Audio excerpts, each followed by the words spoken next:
ടീച്ചറെ, ഈ വലിയ ലക്ഷ്യങ്ങളുമായിട്ടാണ് പോകുന്നത് എങ്കിൽ പോലും ഈ 110 സീറ്റ് എന്നതൊരു വലിയ ആഗ്രഹമല്ലേ?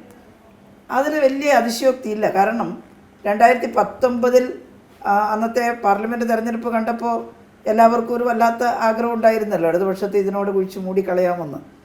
പക്ഷെ എന്താ സംഭവിച്ചത്? 99 സീറ്റ് നേടിയിട്ട് ഞങ്ങൾ വന്നില്ലേ? അന്ന് 99 സീറ്റ് നേടാമെങ്കിൽ എന്തുകൊണ്ട് ഇത്തവണ 110 സീറ്റിലേക്ക് പോയിക്കൂടാ? അതാണ് ഏറ്റവും പ്രധാനം.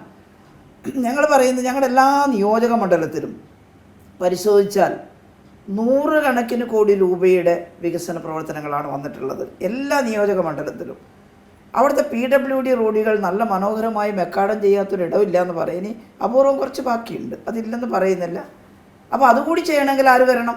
2016 മുമ്പുള്ള കേരളം എല്ലാവർക്കും അറിയാലോ. ആ കേരളമാണോ ഈ 10 വർഷം കൊണ്ടുണ്ടായിട്ടുള്ള കേരളം?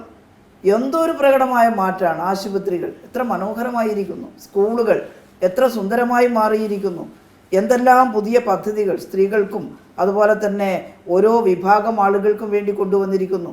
ബഡ്ജറ്റിൽ എന്തൊരു നല്ല സപ്പോർട്ടാണ് അവർക്കെല്ലാം കിട്ടിയത്.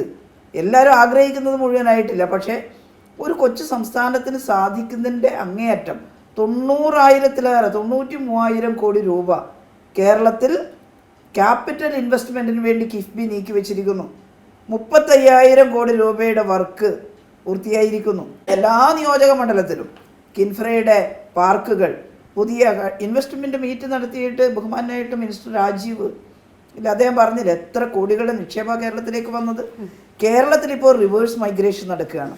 എന്ന് വെച്ചാൽ ഇവിടം വിട്ട് പോകാൻ ആഗ്രഹിച്ചിരുന്ന ചെറുപ്പക്കാരിൽ പലരും, നല്ല അഭ്യസ്തര വിദ്യരായ ആളുകൾ കേരളത്തിൽ തിരിച്ചു വന്ന് ഇവിടെ ഇൻവെസ്റ്റ് ചെയ്യാൻ തീരുമാനിച്ചു തുടങ്ങുന്നു. മുഴുവൻ ആളും വന്നു എന്നൊന്നുമല്ല ഞാൻ പറയുന്നത്, പക്ഷേ അതിനുള്ളൊരു തുടക്കം കുറിച്ചിരിക്കുന്നു. അങ്ങനെ കേരളത്തെ എല്ലാ അർത്ഥത്തിലും രക്ഷിക്കാൻ താഴെ തട്ടിൽ ചെന്ന് അവരുടെ പ്രശ്നങ്ങൾ പരിഹരിച്ചുകൊണ്ട് ജനങ്ങൾ മുന്നോട്ട് പോവുകയാണ്. വിഴിഞ്ഞം പോലുള്ള വൻകിട പദ്ധതികൾ, അതുപോലെ വാട്ടർ മെട്രോ പോലുള്ള പദ്ധതികൾ, വിമാനത്താവളം പോലുള്ള പദ്ധതികൾ, പുനരധിവാസം വയനാട്ടിലത് വേറെ ഏതെങ്കിലും ഒരു ഗവൺമെൻറ് അങ്ങനെ ചെയ്യാൻ പറ്റുമോ?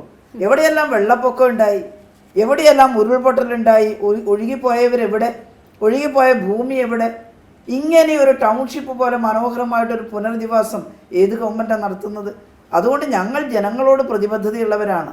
അതിനുള്ള പദ്ധതി ഉണ്ടാക്കി ജനങ്ങളെ കൂടെ നിർത്തി ഞങ്ങൾ ആ വർക്കുകൾ ചെയ്യുന്നു. അപ്പോൾ ഇതെല്ലാം ജനങ്ങൾ കാണുന്നുണ്ട്, എല്ലാ മണ്ഡലത്തിലും കാണുന്നുണ്ട്. അത് മതി ഞങ്ങളുടെ പ്രചരണത്തിന്. അത് ജനങ്ങൾ മനസ്സിലാക്കി വോട്ട് ചെയ്താൽ വീണ്ടും ഇതുപോലുള്ള അഭിവൃദ്ധി ഉണ്ടാകും എന്നുള്ളതിൽ സംശയമില്ല.